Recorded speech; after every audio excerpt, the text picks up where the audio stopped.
Another formula that we come across quite often is called point slope. We don't use this often in slope-intercept, but it's actually much simpler because it's just a variation of your slope formula. So it's y minus y sub 1 equals m times x minus x sub 1. Y and x are my variables. X sub 1 and y sub 1 is a point on the line, and then m is my slope.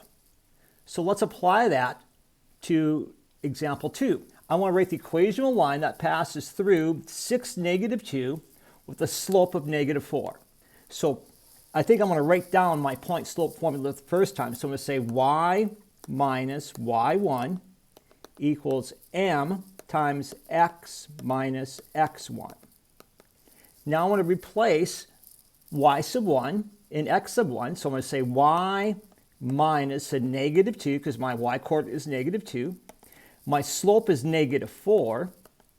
And then I'll go x minus 6. The only thing I'll do, I'll simplify it just a tad. I'll say y plus 2. So y plus 2 equals negative 4 times x minus 6. That's the equation in point slope form. Now if I start distributing that negative 4 inside the parentheses, I'll get y by itself, and that's slope-intercept form. So they're virtually the same thing. Let's take a look at example 3. Here I want to write an equation for my line passing through my pairs of points. And it tells me what kind of formula you can write in. So you can write slope-intercept or point slope, and you're perfectly correct. So first thing I'm going to do, since I don't have a graph this time to count, I'm going to find the slope. Remember, slope is y2 minus y1 over x2 minus x1. So I'm going to take my two coordinates, my two y coordinates. I'm going to call my second point, I'm going to call y2. So let's say negative 3 minus 7. Notice we subtract the y's. We don't subtract the ordered pairs, we subtract the y's. All over 3 minus a negative 2. Well, 3 minus 7 is negative 4.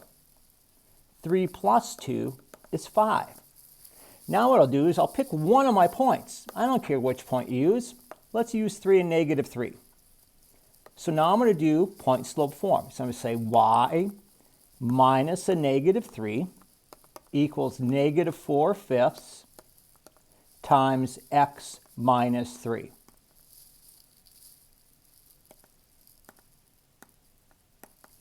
And there's your answer in point slope form. Now, if you want to write in slope-intercept form, all we're going to do is we're going to get y by itself. Well, first of all, I'll write y plus 3.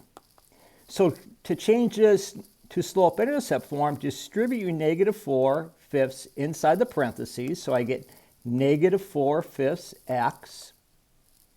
I don't like the way that 5 looked. I'm going to rewrite that. Negative 4/5 x. A negative times a negative is a positive, so let's say plus 3 times 4 is 12/5.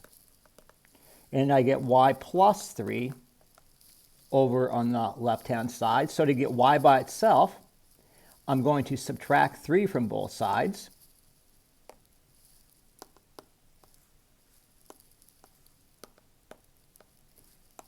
So then I get y equals negative 4 over 5x. Now I'm going to combine these, so I need a common denominator. So I'm going to rewrite these both with a denominator of 5. So the first one I don't change. 3 over 1 is 15 over 5, then, isn't it? So 12 minus 15 is negative 3/5. So I get 4/5 x minus 3/5. I don't care if you write it in point slope form or if you write it in slope-intercept form. And it doesn't matter in point slope form which point you use either. So if that is, I could have used the first point. Now let's take a look at example 4. Example 4 is kind of the same way. Let's take a look what happens here though. So the first thing I notice, I'm going to find the slope. So I'm going to subtract my y's. I'm going to say 6 minus a negative 7 all over 4 minus 4. Uh-oh.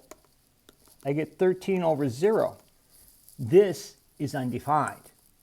You can't write this in slope-intercept form because notice the x's are always the same. Since the x's are always the same, my equation is x equals 4. Doesn't matter what y is, x is always 4. This one is not a function, but it's still a line.